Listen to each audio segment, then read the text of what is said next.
마릴린 먼로라는 아주 유명한 여자 배우가 있죠. 뉴욕 맨해튼 한복판에서 이 지하철에서 올라오는 바람을 치마를 누르는 그 그림으로 아주 유명한 여자 배우입니다.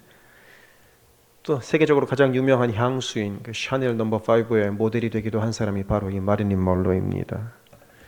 이 마릴린 먼로는 어린 시절에 매우 불우한 환경에서 자랐다고 합니다. 아버지는 누구인지 알 수가 없고 어머니는 정신병원에 입원하게 되어서 그녀는 어릴 때 고아원을 이곳저곳으로 전전하며 자랐다고 합니다. 그 과정에서 신체적으로 정신적으로 많은 학대를 경험했다고 합니다. 그래서 이 마릴린 먼로는 겨우 16살에 나는 좀 안정적인 가정을 꾸리고 싶다는 마음으로 결혼을 했습니다. 겨우 16살에 결혼했으니 가정이 평안했겠습니까? 그러니까 그녀는 결혼해서도 결코 평화를 얻을 수가 없었습니다.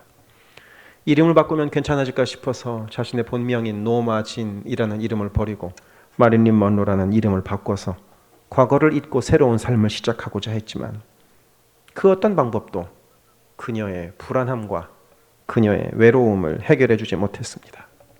많은 것을 가졌고 세상 수많은 남자들이 바라보는 여인으로 살아왔지만 그녀의 불안감과 외로움은 사라지지 않았습니다.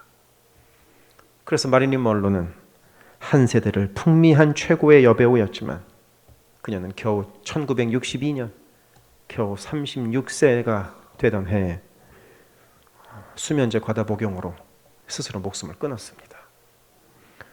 사는 것이 무슨 의미가 있나? 살아서 뭐하나?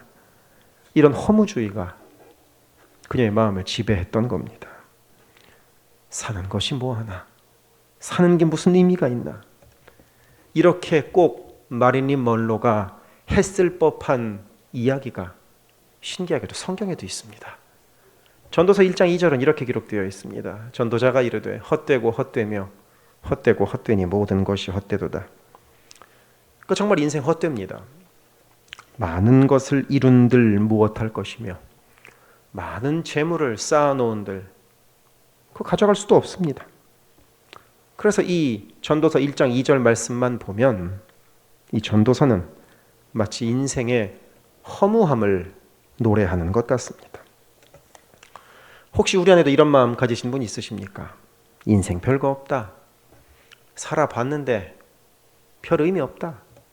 잘 살아도 소용없고 대충 살아도 거기서 거기다. 뭐 이런 생각하고 계시는 분 혹시 있으십니까? 이 전도서 1장 2절에서 전도자가 헛되다는 말을 무려 5번이나 하고 있는데 그렇게 하고 있는 이유는 실은 우리의 인생이 그렇게 허무하다는 것을 노래하고자 함이 아닙니다. 이 말씀의 의미는 하나님을 떠난 인생은 허무하다 하는 것을 이야기하고자 함입니다. 그래서 우리 생각해 봅니다. 하나님을 떠난 인생은 실제로 정말로 허무합니다. 하나님 없는 삶에 미래에 대한 소망이 있겠습니까? 하나님을 떠난 인생에 소망할 것이 무엇이 있겠습니까? 그러니까 길을 쓰고 오래 살려고 합니다. 하루라도, 1시간이라도 더 살아보려고 온갖 방법을 강구합니다. 그렇게 오래 살지 못하면 차라리 이름이라도 남기려고 합니다.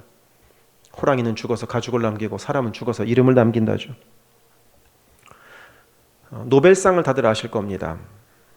지난 12월에 한국인 소설가 한강이 노벨 문학상을 받아서 참 큰 영예가 되었는데 이 노벨상을 만든 사람은 스웨덴의 과학자 알프레드 노벨이라는 사람입니다. 이 알프레드 노벨은 다이너마이트를 발명해서 엄청나게 많은 재산을 모았습니다. 그런데 그 다이너마이트가 이 인류에게 좋은 영향을 끼치기는커녕 수많은 사람들을 죽이는 무기로 사용되는 것을 이 알프레드 노벨이 알게 되고 인생의 허무함을 느낍니다. 그래서 자신의 전 재산을 털어서 인류 평화와 인류 발전에 공헌한 사람들에게 상을 주기로 합니다. 그것이 바로 노벨상입니다. 그리고 100년이 넘도록 이 노벨상이 이어져 오면서 지금도 전 세계 모든 학계에서 노벨상을 받는 것을 가장 영예롭게 여길 정도로 귀중하고 소중한 상이 되었습니다. 그렇게 노벨이라는 사람은 엄청난 이름을 남기고 죽었습니다만, 그렇게 노벨이 큰 이름을 남겼다고 하여, 노벨상이 그렇게 유명해졌다고 하여 알프레드 노벨이 살아 돌아오진 않습니다. 이름만이 남을 뿐입니다. 이름이라도 남으면 다행이죠. 그래서 예수가 없는 삶에 미래는 없습니다. 죽음으로 끝납니다. 그러니 허무합니다. 아무리 대단한 것을 이룬들 다 놓고 가야 합니다. 공수래 공수거, 빈손으로 왔으니 빈손으로 가는 겁니다. 우리가 본 이 전도서에서 우리에게 말씀하고 있는 것은 그렇게 공수래 공수거, 인생은 허무하다는 것을 말하는 것이 아니라 하나님 없는 인생은 허무하다는 것입니다. 하나님이 없으면 인생에 소망할 것이 없고, 거꾸로 이야기하면 하나님이 계시면 우리 인생은 허무하지 않다고 노래하는 것이 바로 이 전도서의 말씀입니다. 왜? 하나님께서 영원한 삶을 예비해 놓으셨기 때문입니다. 우리에게는 영생에 대한 소망이 있기 때문입니다. 오늘 읽은 말씀인 전도서 3장도 바로 그것을 우리에게 알려주고 있습니다. 인생은 타이밍이라고 하죠. 타이밍이 정말 중요합니다. 진학도, 결혼도, 취업을 하는 것도, 비즈니스를 하는 것도, 인간관계를 만드는 것도, 동업을 하는 것도, 모든 것이 다 타이밍이 중요합니다. 때를 놓치면 될 일도 안 되고, 때가 맞으면 안 될 일도 됩니다. 그래서 인간사 정말 타이밍 맞는 것 같습니다. 요즘에는 주식 거래하는 사람들이 그 타이밍을 정말 신경 많이 쓰죠. 주식 가격은 시시각각 오르락 내리락 하니까 타이밍에 맞추어서 사고 타이밍에 맞추어서 팔지 않으면 엄청난 손해를 볼 수 있는 것이 바로 이 주식시장이기 때문입니다. 사람들 이야기를 들어보니까 그거를 넣고 뺀다고 이야기하더라고요. 주식을 사면 내 돈을 넣는 것이고 주식을 팔면 내 돈을 빼는 것이다. 뭐 이렇게 말입니다. 언제 넣느냐, 언제 주식을 사느냐, 언제 빼느냐, 언제 주식을 파느냐 가지고, 이 타이밍 가지고 사람들이 골머리를 앓습니다. 오늘 우리가 읽은 이 전도서 3장의 말씀도 바로 그 인생의 타이밍을 우리에게 이야기합니다. 왜냐하면 오늘 말씀은 때라는 단어가 자그마치 30번이나 나오기 때문입니다. 예를 한번 들어볼까요? 4절에서는 이렇게 노래합니다. 울 때가 있고 웃을 때가 있으며 슬퍼할 때가 있고 춤출 때가 있으며, 만약 울어야 할 때 웃고 있거나 슬퍼해야 할 때 춤추고 있다면 그 이상한 사람으로 취급받기 딱 좋습니다. 웃어야 할 좋은 일을 눈앞에 놓고서 울고 있거나 춤출 만큼 기쁜 일을 눈앞에 두고 슬퍼하고 있다면 그 사람의 정신건강을 한번 살펴봐야 될 수도 있습니다. 그러니 게다가 항상 울기만 하거나 또 항상 웃기만 하면은 그것도 또한 문제 있는 겁니다. 그러니 때에 맞는 감정을 우리가 갖춘다는 것은 엄청난 복이라는 것을 이 말씀 속에서 우리가 생각해 봅니다. 6절에서는 또 이렇게 노래합니다. 찾을 때가 있고 잃을 때가 있으며 지킬 때가 있고 버릴 때가 있으며, 우리가 생각하기에는 항상 찾기만 하고 항상 지키기만 하면 좋을 것 같습니다. 잃는 것보단 좀 찾았으면 좋겠고 버리는 것보단 가지고 있었으면 좋겠습니다. 하지만 인생에는 찾을 때도 있고 잃을 때도 있습니다. 지킬 때도 있고 버릴 때도 있습니다.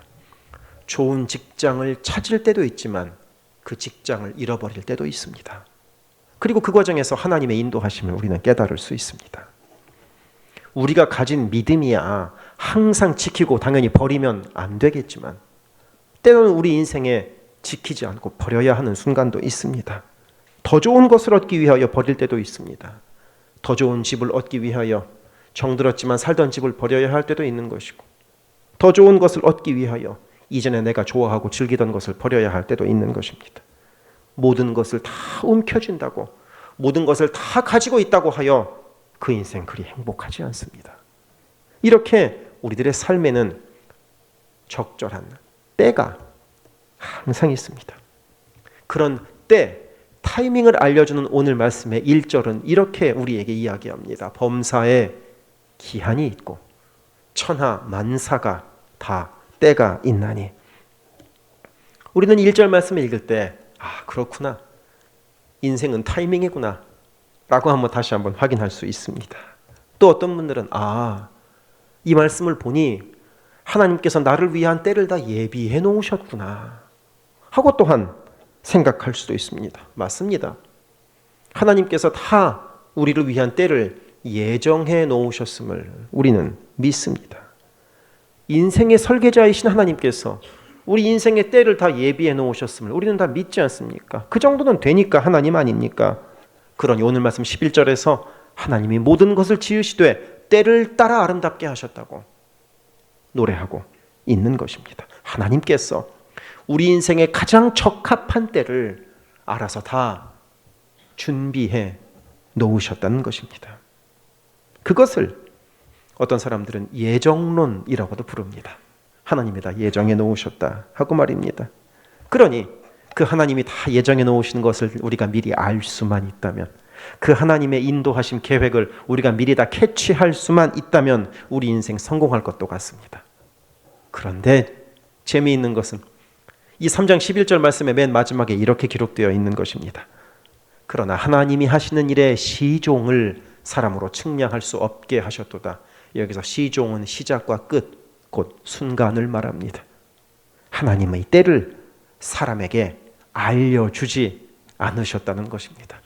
하나님은 때를 다 예정해 놓으셨지만 그걸 우리에게 알려주진 않으신다는 겁니다.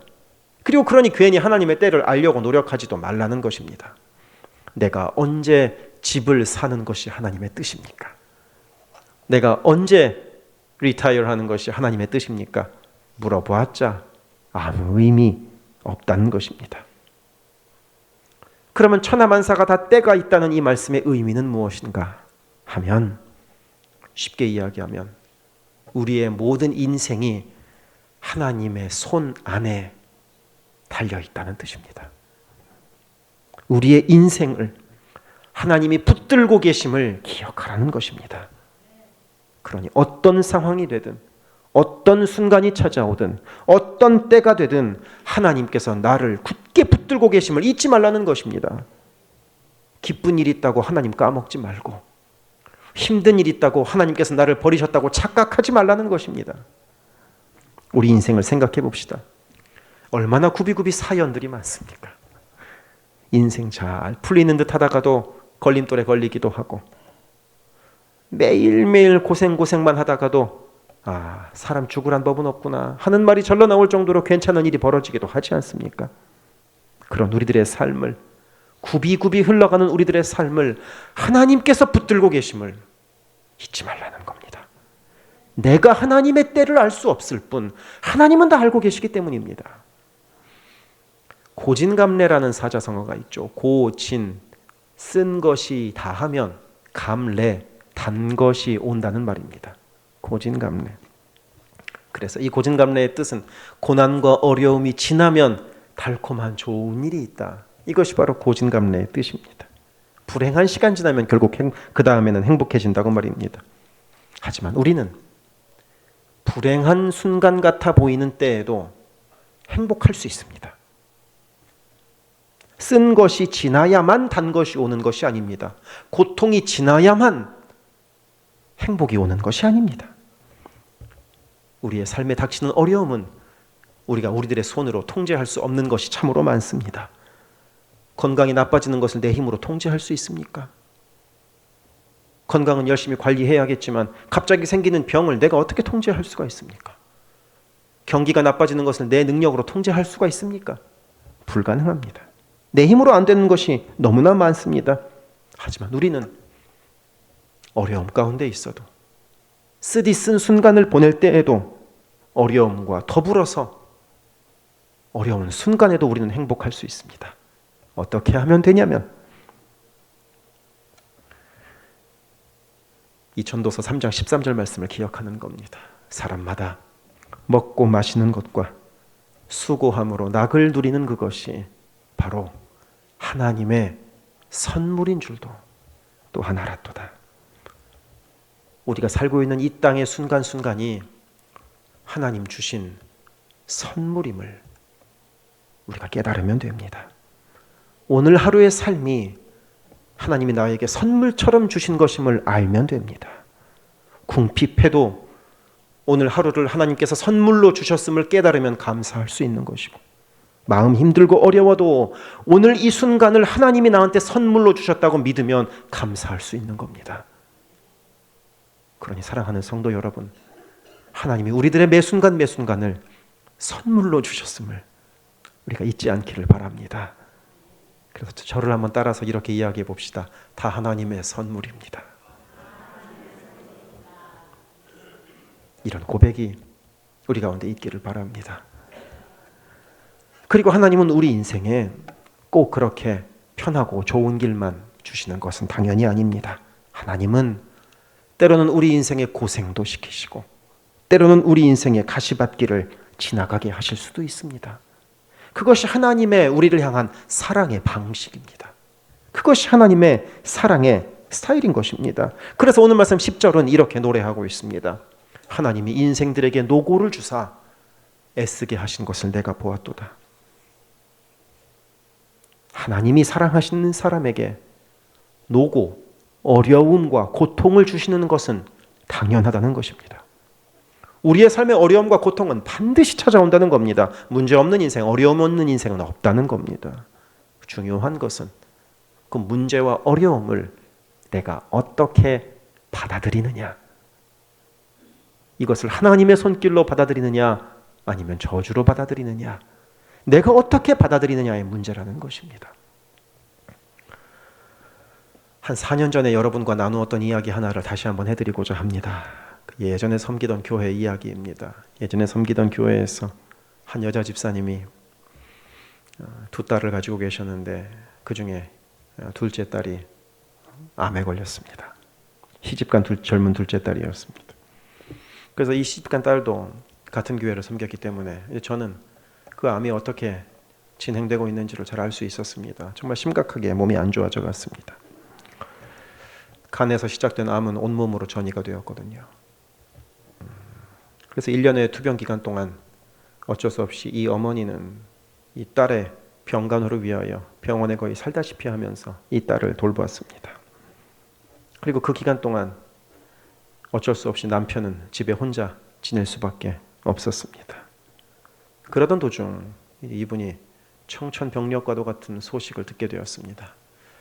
혼자 지내던 남편이 가슴이 너무 통증이 심해서 병원에 갔더니 폐암이라는 겁니다. 이분은 이제 둘째 딸과 남편의 병수발을 해야 했습니다. 도저히 혼자 자기가 그걸 다 감당할 수가 없어서 어쩔 수 없이 시집간 첫째 딸이 있는 전라도 광주로 병원을 옮기기로 결정을 합니다. 그래서 이제 포항에서 광주까지, 그때 제가 포항에 있었거든요. 포항에서 광주까지 앰뷸런스 한쪽에는 폐암 환자인 남편을 싣고 또 한쪽에는 간암 환자인 딸을 싣고 가고 있는데 교통사고로 나서 다 한번 죽어버렸으면 좋겠다는 생각도 들더랍니다. 얼마나 고통스러우면 그런 생각이 들었을까요? 그래서 광주의 병원에 도착해서 딸은 8층에 눕혀놓고 남편은 6층에 8층에 내려놓고 한시도 쉴 틈이 없이 병간호를 했습니다. 제 신방을 갔는데 가서 제가 만나본 그분은 예전에 제가 알던 그분이 아닐 정도로 많이 몸이 피폐해져 있었습니다. 저를 보더니 한참을 울다가 이게 무슨 정신으로 사는지 모르겠다고 이야기하시더라고요. 너무나 답답해서 미치겠다는 겁니다.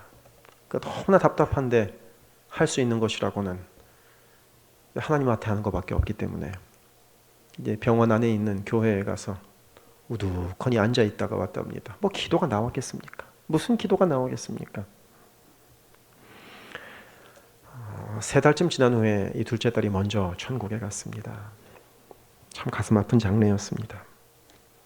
포항으로 시신을 옮겨와서 장례를 치르고 나서 그리고 나서 또한 3달 지난 후에 남편이 또 천국에 갔습니다. 아니, 남편이 먼저 천국에 가고 그 다음 3달 지난 후에 그 둘째 딸이 그 다음 천국에 갔습니다.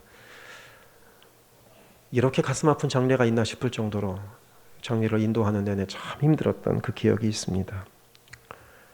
그리고 그 다음 주일에 예배 끝난 후에 이분을 만나서 이분에게 들었던 이야기가 지금도 표정과 함께 또렷이 기억이 납니다. 10몇 년 전 지난 이야기인데도 지금도 또렷하게 기억이 납니다. 이분이 이렇게 저한테 이야기하셨습니다. 목사님, 아직도 하나님이 나한테 왜 이런 일을 하셨는지 난 도저히 이해할 수가 없습니다. 그리고 그 다음이 중요합니다. 그래도 하나님이 저 사랑하시죠. 그래도 하나님이 저 사랑하시죠라는 이 말이 제 마음을 울렸습니다. 그럼요, 사랑하시죠 라고 말하면서 이분의 이 말이 얼마나 고마웠는지 몰랐습니다. 말로 다 표현할 수 없는 끔찍한 고난의 시간을, 사람의 입술로 다 이야기할 수 없는 그 고통스러운 순간을 이분은 하나님과 동행함으로 어떻게든 이겨내려고 했었기 때문입니다. 우리의 인생에는 언제나 파도가 칩니다. 파도 없는 인생은 없습니다. 그 파도를 보내시는 분은 하나님이신데 그 파도에 휩쓸려 떠내려갈지 아니면 마치 윈드서핑 하듯 그 파도를 타고 넘어갈지는 우리의 선택에 달려 있습니다. 하나님은 때로는 우리에게 집채같이 커다란 파도를 보내시기도 하고 잔잔한 파도를 보내시기도 합니다. 하나님은 그렇게 파도를 보내시지만 우리는 어떻게 그 파도에 대처해야 할지 우리가 할 수 있는 일을 하면 됩니다. 그것은 믿음의 선택을 하는 겁니다. 하나님을 신뢰하는 선택을 놓지 않는 겁니다. 그래서 오늘 말씀의 11절이 우리에게 중요합니다. 우리 11절 말씀 좀 길긴 하지만 같이 한번 읽어봅시다. 시작.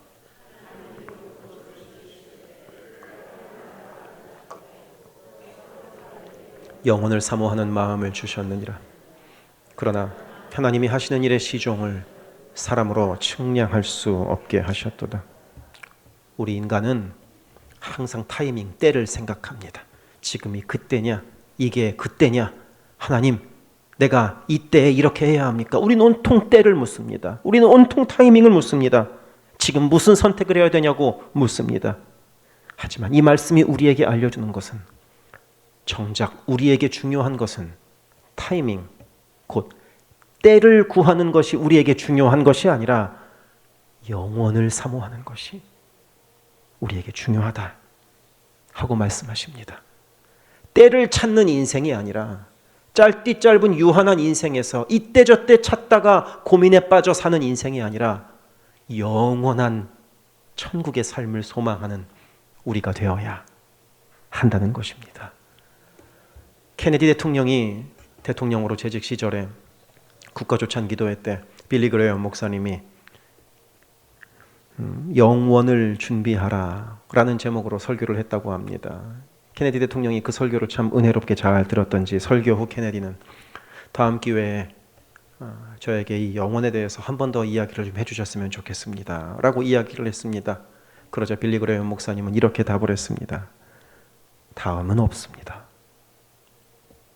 그리고 정말로 다음은 없었죠. 그리고 얼마 지나지 않아서 케네디 대통령은 암살당했으니까요. 하나님은 우리에게 지금 영혼을 사모하라고 말씀하십니다. 있다가도 없는 이 땅의 시간, 왔다가도 사라지는 이 땅의 기회를 찾느라 절절되는 인생이 아니라 영혼을 사모하라고 말입니다. 그러니 사랑하는 성도 여러분, 우리가 영원한 나라를 사모하고 있는지 우리 스스로를 잘 살피시기를 바랍니다. 내가 정말로 영원한 나라를 사모하고 있는지 아니면 이 땅의 것만을 사모하고 있는지 우리 자신의 내면을 살핍시다. 그리고 들의 풀처럼 사라져버리고 말 이 땅의 것 사모하느라 이 땅의 시간을 허비하지 마시고 영원한 삶을 소망하며 가치 있는 이 땅의 삶을 살아가시기를 주님의 이름으로 축원합니다. 기도하겠습니다.